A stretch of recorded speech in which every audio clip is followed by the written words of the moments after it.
कई शिकारों वालों की गांडूगर्दी चरम पर, भोले भाले मासूम पर्यटकों को दोनों। कैसबट नाम है मेरा बेकरी का दुकान है, रहमान बेकरी।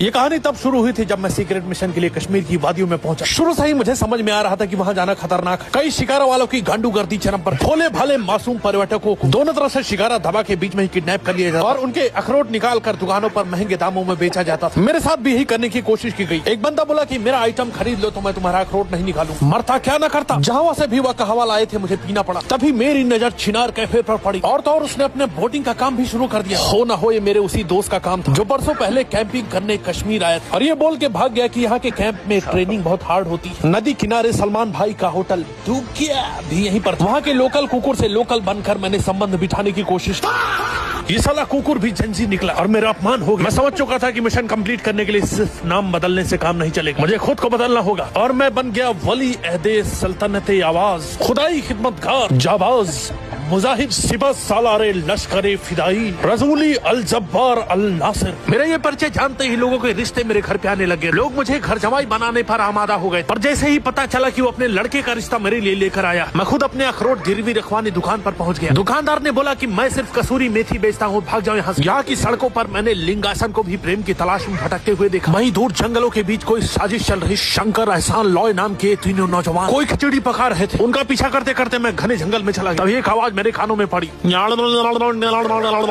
शायद ये भालू तमिलनाडु से आए थे और मुझे देखकर भयानक इशारे कर रहे थे। मैंने बोला मिशन अपनी जगह होता रहेगा। मैं निकल भागा और जंगल